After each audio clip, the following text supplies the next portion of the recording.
Hola a todos, bienvenidos a la clase 2 del curso El Evangelio y el Dios de Israel. En esta segunda clase vamos a hablar acerca del Dios de Abraham y las naciones de la tierra.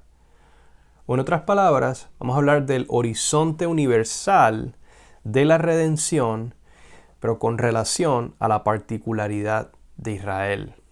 Es decir, cómo al Dios apegarse al mundo, conectarse al mundo, por medio de este pueblo, el pueblo de Israel, lo hizo con la intención de bendecir o amar al mundo entero, las naciones de la tierra, las familias de la tierra. Quiero comenzar hablando del alcance cósmico de la redención, y al decir cósmico me refiero a que la redención de Dios tendrá un impacto sobre los cielos y la tierra. No solamente la tierra, no solamente individuos, no solamente familias o grupos, sino su intención es redimir la creación entera. La última palabra no la tendrán los poderes de los cielos, los poderes celestiales, ni el diablo, ni los hombres. La última palabra en cuanto a su creación, que Él creó buena en gran manera, la tendrá Dios, su dueño y gobernante. Esta redención, sin embargo, tiene un código postal. A mí me gusta pensar de esa manera, como la redención teniendo un código postal. Y ese código postal es el de la ciudad de Jerusalén, el lugar específico que Dios ha elegido para que sea el foco de esa redención y a partir de ahí impactar el universo entero. En Isaías 65, 17 al 19, hay un pasaje que es súper importante, donde el profeta habla de Dios creando cielos nuevos y una tierra nueva, universal. Dice que no habrá más memoria de las cosas primeras, ni vendrán al pensamiento. Ni lo bueno, ni lo malo, ni lo feo, ni lo bonito. De toda la historia vendrá al pensamiento. Todo girará en torno a una nueva creación. Dice que por lo tanto debemos de gozarnos y alegrarnos para siempre en las cosas que Dios creará. Porque he aquí, y aquí el profeta lo declara en lo que se conoce como el presente profético. Los profetas declaraban las cosas que ocurrirían como si ya hubiesen ocurrido, como una afirmación de su certeza. Y el profeta dice, yo he creado, o Dios por medio del profeta, yo he creado a Jerusalén para alegría y a su pueblo para gozo. Qué interesante ese lenguaje, esa frase. Yo me gozaré por Jerusalén y me regocijaré por mi pueblo. Nunca más se oirá en ella la voz de llanto ni la voz de clamor. Vemos una relación directa en este pasaje entre la redención de los cielos y la tierra, el que Dios purifique los cielos de la maldad. Nosotros perdemos de vista que en los cielos, allá arriba, hay una población de seres, no estoy hablando de extraterrestres, como se lo imagina mucha gente hoy, pero de seres espirituales, seres divinos, que de hecho pudiéramos correlacionar con lo que algunos hoy en día identifican como extraterrestres o lo que sea. Pero quiero aclarar, me refiero a esos principados, potestades, poderes celestiales de los que Pablo habla, o demonios. Yo pienso que eso no es exactamente la categorización bíblica, pero típicamente lo reducimos a eso, los demonios que se mueven allá arriba. Y también hay seres divinos que sí son leales a su creador, al Dios creador. Y el punto es que los cielos están poblados de ellos y hay cosas que ocurren allá arriba, así como hay cosas que ocurren aquí abajo. No solamente en el cielo de los cielos, en el lugar más alto y sublime donde se encuentra Dios Padre y Jesús, Dios Hijo, sino en las otras regiones de los cielos. Y aunque esto suena un poco así medio loco, es una realidad y Dios, su intención es redimir los cielos, que los cielos sean librados de la maldad, de la corrupción que luego se refleja aquí en la tierra, tiene un impacto aquí en la tierra que está relacionado al sufrimiento, la corrupción, la enfermedad, la maldad que vemos entre nosotros. Y Dios anuncia que esa nueva creación, esa redención cósmica, está directamente relacionada a la redención y renovación de Jerusalén. Y eso es un tema muy vasto y yo quiero aludir a eso y vamos a continuar aludiendo a esto en otras clases, en clases posteriores, pero lo estamos aquí introduciendo y afirmando. Isaías 2 es otro pasaje que habla de lo mismo, de la centralidad de Judá y Jerusalén, a quien se dirige el mensaje, de hecho aquí, como el epicentro de la salvación y el rescate de Dios de su creación. Cuando las naciones todas tengan que venir a Jerusalén a responder a Dios y a aprender los caminos de Dios, y cómo eso tendrá un impacto glorioso en toda la tierra.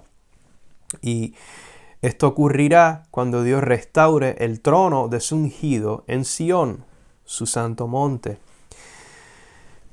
Y de en medio del caos de la rebelión y confusión de la humanidad, lo que vemos en Génesis, comienza en Génesis 3 con la rebelión de Adán y Eva y se intensifica hasta llegar a Génesis 11, Génesis 6, Génesis 11, con el incidente de los hijos de Dios en Génesis 6, luego en Génesis 11, la gente se pone de acuerdo para hacer la Torre de Babel. Eso tiene muchas implicaciones de las que no podemos hablar ahora, pero el punto principal es que ahí Dios divide a las naciones y según Deuteronomio 32, Dios somete a las naciones al dominio de otros seres divinos, de lo que la Biblia llama los hijos de Dios, que se trata de un consejo divino, seres divinos, dioses, la Biblia los llama dioses de hecho.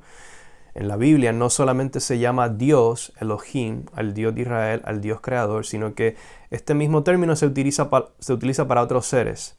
No quiero elaborar este tema, pero es importante tenerlo en mente porque es crucial en la cosmovisión bíblica. Y en este caso, Dios somete a estas otras naciones, a estos otros seres, a estos hijos de Dios, creados por Dios para administrar el cosmos y la tierra, o tener un impacto en la tierra. Mas sin embargo, Dios separa a Israel, se identifica con Israel como su porción. Esto es central en la perspectiva que en este caso Deuteronomio nos presenta. En Génesis 12, un pasaje muy fundamental también, en Génesis 17 es cuando Dios se relaciona con Abraham en términos de un pacto y le dice que de él surgiría una gran nación y que a su vez por medio de esa relación de Abraham con Dios, él lo haría padre de muchas naciones. Las otras naciones vendrían a estar bajo la autoridad y la paternidad no biológica, sino en este caso en términos de la relación establecida por el pacto. Esto lo seguiremos elaborando a lo largo del curso. Se convertiría en padre de naciones. Las naciones serían adoptadas por medio de la simiente de Abraham como hijas de Abraham. En Isaías 51, el profeta alude a todo este tema cuando exhorta al pueblo de Israel a que se acordaran, a que contemplaran a Abraham su padre y a Sara, que los dio a luz, porque cuando él era uno solo, Dios lo llamó, lo bendijo y lo multiplicó, hizo de él una gran nación. Y luego, interesantemente, anclado en ese pacto, es decir, Dios por su fidelidad a Abraham ha continuado su relación con la nación de Israel que lo lleva a consolar a Sión, el pueblo y la ciudad ligado a Abraham por virtud de su pacto con él. Y dice que Dios consolará sus ruinas y convertirá su desierto, el desierto de Sión, de Judá, de Israel, lo convertirá en Edén y su región árida en huerto del Señor. Quiero que notemos cómo varias ideas se combinan en esta imagen que el profeta pinta. Se invoca el pacto con Abraham, que tendría repercusiones para todas las naciones de la tierra, pero que a su vez estaba relacionado a una nación y una ciudad en particular. Y que esto redundaría en la restauración del Edén, es decir, lo que se perdió por medio de la rebelión del hombre, esa gloria, perfección y bienestar original que se pierde, sería restaurado para toda la humanidad, es decir, tiene un alcance universal, pero sería con relación o por medio de este pueblo y esta ciudad en particular. Y por eso se llama al pueblo a que abracen ese llamado, esa responsabilidad, asumiendo que de ellos y de su ciudad saldría el mensaje que sería luz al resto de los pueblos, como dice el verso 4 de Isaías 51. Y que Dios entonces revelaría su brazo para salvar, y en ese brazo, una alusión mesiánica de hecho, los pueblos de la tierra, las costas de la tierra pondrían su esperanza. El Salmo 2, un pasaje muy conocido, está conectado a toda esta realidad. En este caso, Dios designa de entre la familia de Abraham, es decir, el pueblo de Israel, a una tribu y una familia en particular, la familia de David, de Isaí, como la casa dinástica o la dinastía por medio de la cual vendría esta figura a quien Dios entronaría sobre Sión, su santo monte, y a quien tendrían que someterse todas las naciones de la tierra. Pensemos en esto por un momento. Cuando usted y yo nos volvemos a Dios, nos estamos volviendo al Dios de Abraham, Isaac y Jacob, no a un Dios genérico, no al Dios de los filósofos. Nos estamos volviendo al Dios ligado íntimamente a este pueblo. Y nos estamos volviendo y le estamos jurando lealtad a su ungido, a su rey Jesús, procedente de la casa de David, de una casa particular, perteneciente a una tribu, la tribu de Judá. No es una abstracción, no es genérico, es muy concreto en la historia. Tiene una trayectoria, es épico en ese sentido, desde mi punto de vista. Usted y yo le estamos jurando lealtad, nos estamos sometiendo al rey de un pueblo y por consecuencia a ese pueblo que tendrá la primacía sobre el resto de los pueblos. Aunque usted y yo lo veamos un poquito extraño, pero si lo pensamos con un corazón de humildad, vemos la sabiduría de Dios en este diseño, en este plan. El Salmo 47 habla de lo mismo, no lo voy a leer, lo voy a dejar para que ustedes lo mediten luego, el Salmo 47, pero es fascinante lo que este Salmo anuncia y lo que nos comunica. En Romanos 15, un pasaje muy importante, Pablo dice que cuando Jesús se hace siervo de la circuncisión, cuando Jesús viene hecho hombre judío, circuncidado al 8º día, y vive como un judío, identificado plenamente con su pueblo, como un judío, él se hace un siervo de la circuncisión para confirmar la verdad o la fidelidad, la confiabilidad de Dios para con las promesas a los patriarcas. La muerte y resurrección de Jesús no redefinió o cambió el plan o la trayectoria histórica basada en el pacto. La muerte y resurrección de Jesús confirmó. La muerte y resurrección de Jesús le proclamó a Israel que Dios continuaba siendo fiel a ellos y que proveía de el medio para que el pueblo pudiese encontrar redención, perdón de sus pecados y por tanto una heredad eterna cuando las promesas se cumplan finalmente en el siglo venidero. Pero esto a su vez se convierte en la esperanza de las naciones. Y por eso Pablo le dice aquí a los gentiles, precisamente porque Dios le ha sido fiel a su pueblo Israel, alégrense naciones con su pueblo. No a expensas de su pueblo, no en sustitución de su pueblo, sino con su pueblo.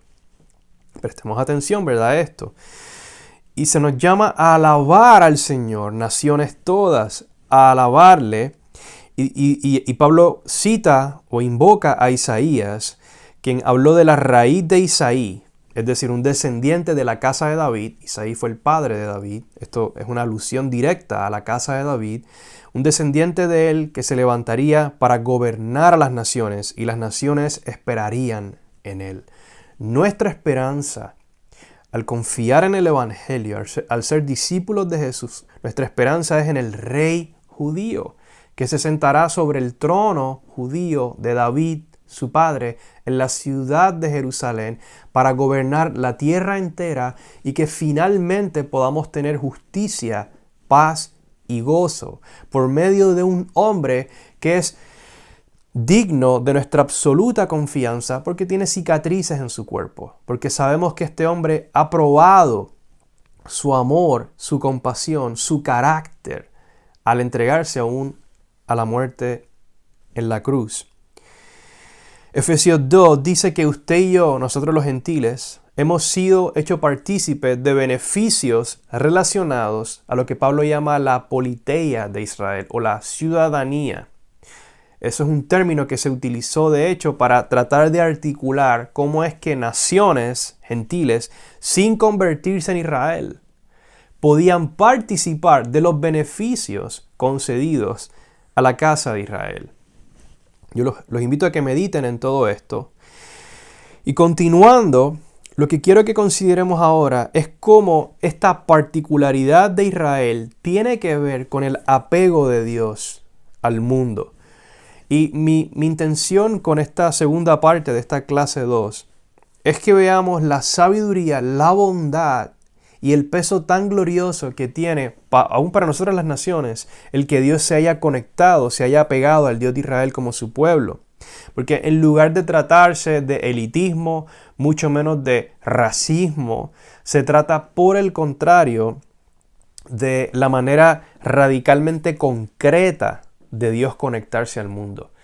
La conexión de Dios con el mundo no es una idea filosófica, no es abstracto, no está flotando en el aire, está profundamente anclado en la tierra, en la historia, en un pueblo, en una zona geográfica.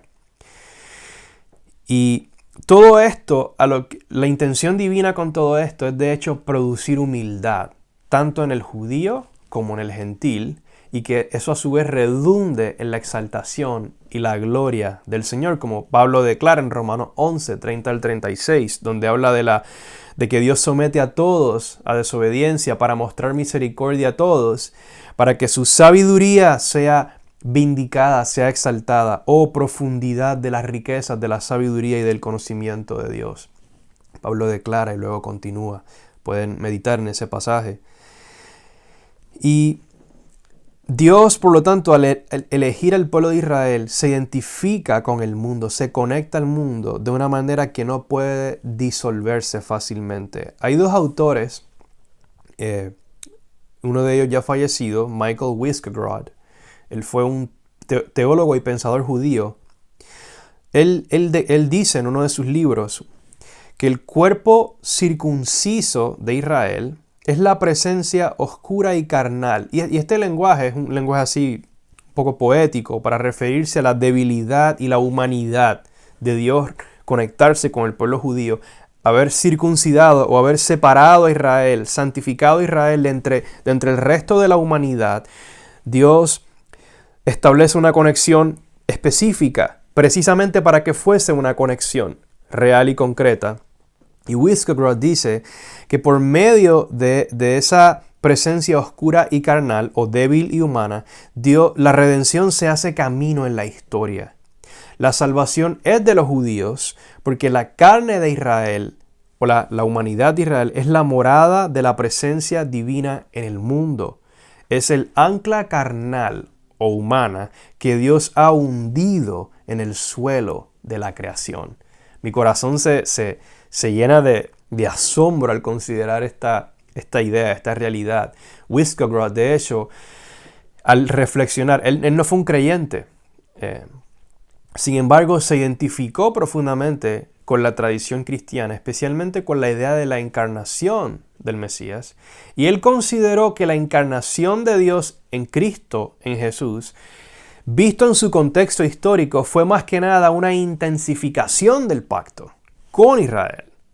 El que Dios se haya hecho hombre en carne judía fue el testimonio más radical acerca de su lealtad al pacto, cuando lo vemos de esta manera. Y Kendall Solon fue un autor que estudió mucho a Wierskegrod. Él sí es un autor cristiano. Y él dice que al elegir ser el Dios de Israel, Dios ligó su nombre al mundo de tal manera que no puede disolverse fácilmente. Usted y yo podemos mirar a un lugar, a un pueblo, podemos ver la historia, el trato de Dios con un pueblo y podemos aún en lo negativo que ha ocurrido con ese pueblo, identificar y dar testimonio de la fidelidad de Dios y de su apego, su conexión con el mundo. Hay varios pasajes a los que quisiera aludir aquí. Romanos 3, Pablo afirma que hay una gran ventaja y privilegio que se le ha dado a Israel, que continúa para siempre, como los administradores de los oráculos de Dios o las palabras de Dios que les han sido confiadas. En Romanos 9, Pablo dice que de ellos son la adopción, la gloria, los pactos, la promulgación de la ley, el culto y las promesas. Brevemente, la idea de la adopción es que ellos han sido adoptados primeramente como el primogénito entre muchos hermanos, si lo vemos como una gran familia. Y por medio de ellos las naciones podemos ser adoptadas en su Mesías, en su Rey, como hijos e hijas. La gloria es una referencia a la morada de Dios en el templo de Jerusalén, que en la época de los apóstoles estaba ahí, fue destruido posteriormente, pero de hecho los profetas anunciaron una restauración de ese templo en el siglo venidero. Los pactos, es decir, Dios administrando la redención, por medio de pactos, les ha sido concedidos a ellos como nación administradora. La promulgación de la ley, que las naciones sean instruidas en los caminos de Dios, como vimos en Isaías 2. El culto, el servicio y la adoración a Dios en el templo. Y por lo tanto, cómo eso se ha reflejado de hecho en el culto, el servicio, la adoración que las naciones le ofrecemos a Dios. Cuando usted y yo, por ejemplo, cantamos a Dios salmos y alabanzas, himnos de acción de gracias, usted y yo estamos utilizando ideas, nociones, palabras que provienen de las escrituras de Israel, de los profetas, de los salmistas, de los hijos de Asaf. Todo eso proviene de ahí cuando invocamos a Dios como el único Dios al que le debemos lealtad. Cuando damos gracias a Él por su salvación, por sus promesas, lo estamos haciendo, aún en los casos más extremos supersesionistas en nuestra teología y práctica de oración. Aún en esos contextos estamos utilizando ideas arraigadas profundamente en las escrituras de Israel, en la Biblia hebrea, que llamamos Antiguo Testamento.